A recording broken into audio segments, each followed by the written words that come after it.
Hey guys, welcome to another video. It's me, Insightful, coming at you with a different type of video, and it's going to be a simple guide on how to make your own weak auras. Have you ever wondered or tried to search for a certain weak aura and it just doesn't exist because it's such a specific thing, or it's a certain spell that you always forget to use and you need to just create a reminder to use it? You need something to pop up on your screen. Well, this is where weak auras really comes into play.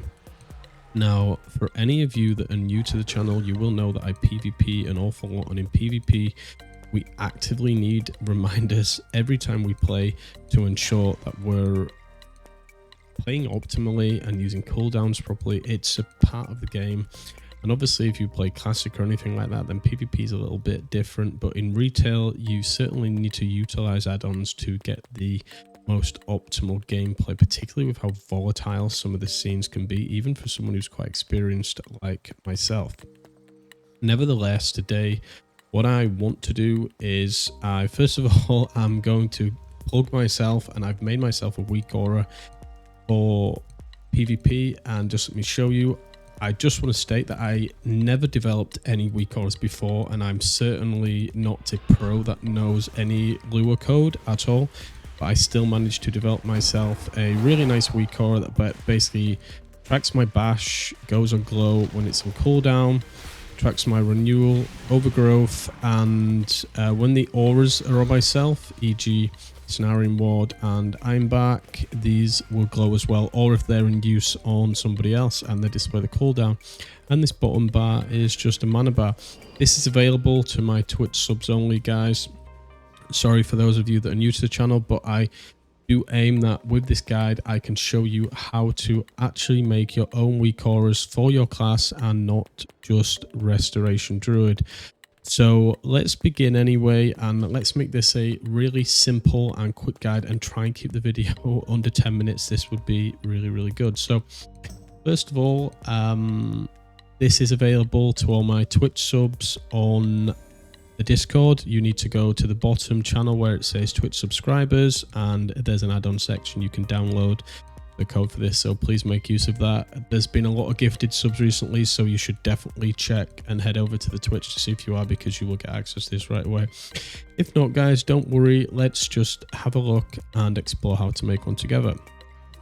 So let's say we want to make a weak aura that tracks Innovate. Okay, so first of all, you download weak auras. If you haven't, I'm kind of wondering why you're watching this video. You're then going to go to new aura, and this does a lot of the legwork for you. You're then going to go to pre-made aura. Don't worry about all this advanced stuff. Go to pre-made aura, and then you're going to go to icon. Now there are textures available, the progress textures, models, and progress bars. The mana bar is a progress bar, but we're going to go to icon, and then we're going to select medium size icon. Now Innovate is a cooldown. So if we go into cooldowns, and you should be able to see Innovate right there. So we click that, and you can see you've got these four kind of options. Now you've got to think, when you make a weak aura, what do you want it to do? So what I want weak aura to do is work very similarly to bash, and I want it to always be there. When it's on cooldown, I want it to glow. When it's off cooldown, I don't. So let's start off with the top one here, and you can see it's pre-named it to Innovate. That's absolutely fine. Let's just move it to the right location. So let's just, I like to work like left to right, so I'm a little bit odd, guys, but that's absolutely fine. So there's our Innovate over here, and let me run you through how I do everything, how I make things look the way I do. So the guide, this guide, because it's a simple guide, it's going to cover the first 3 sections. Now, the only thing I will add to this is if sometimes a weak aura doesn't work on a particular class, so that you've downloaded it from the WeakAura website, then you need to check the class and specialization and make sure your class is actually ticked. So at the moment, this my add-on will my WeakAura will only work for restoration druids, but you can switch up the spell IDs and really easily change it around if you've got a little bit of knowledge. So starting off in the display tab, guys, I'll go through most of these settings and show you the important ones. So first up, icon settings. You want it set to dynamic information. If you use a fallback icon, you can select your own picture. I want to use the in-game spells, so this is how I'm going to do. Next, you want to make sure, sometimes the screen may look like that, but you want to make sure that zoom, default alpha, insert and aspect ratio is all here.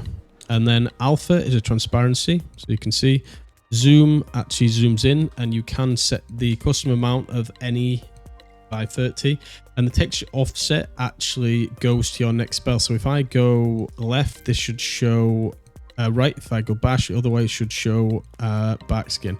However, it may be on the spell book, I'm not sure. It just selects different spells. Never mess around with these two, and I set mine defaultly to 30. So when we're done with that, we can click there to go to the next panel. Now swipe is the rotating effect, so you can see there how it kind of rotates, goes from light to dark. If you want it to go from dark to light, then that's fine. You can untick inverse, but I leave that off, and I leave this on too. Now positioning, you can drag this around just by left clicking on it, or you can set it with these presets here. I just tend to leave it. Now size wise though, what I actually want is 34 by 34. This is a size I like it, guys. If you're playing with a widescreen monitor, you may want to change these, as obviously your pixelation is different. Frame strats, leave that to inherited, and then you come down to the sub elements. Now these are important because they act like layering on Photoshop or any graphical software. Now if you've not used graphical software, what layering is if you think of kind of the skin. I'm a physiotherapy student, so think of 3 layers of the skin, and the layer at the top in this case is the most bottom one, so it's inversed in that respect. Or the layers of a cake that may be easier, you know, you put the icing on top, and there's the flavoring inside, whether it's the jam, chocolate, and then you've got the icing that goes on top, and then all the sprinkles, maybe the last layer. So what we actually want to add here is we want to keep the glow. The glow is quite a nice element, so I'm going to keep this on here. However, I want to make sure there is no glow on, but you can see the glow there, and you can see there are different types of glows that you can use. I'm not going to explain what each one uses. You can change the color of the glow. See, so you can see it's white. Some people like that. It's not for me. That's fine. But I'm going to turn that off because I'm going to show you why later. And then what I'm going to do is I'm going to add a border, and you may have one called 1 pixel in here. If you don't, use square full and set this to black. This is how I like mine to be. And then you will see we've kind of got that black border around it. Now you can lock the position as well, so you can't move it, or you can like magnetically align it, which will show you lines on the screen and stuff. Just, you know, left click and put it wherever you want. That's absolutely fine, but you can see that's the middle, and then you can see there that's how you get the exact middle of the screen, and that's fine. Like, you know, you can just move it and position things to where you want it. That's how I do it. But yeah, just to show you on positioning there. Now with the border, remember we said about the layers. Let me show you something here that's important. Now you can see there the glows behind the border.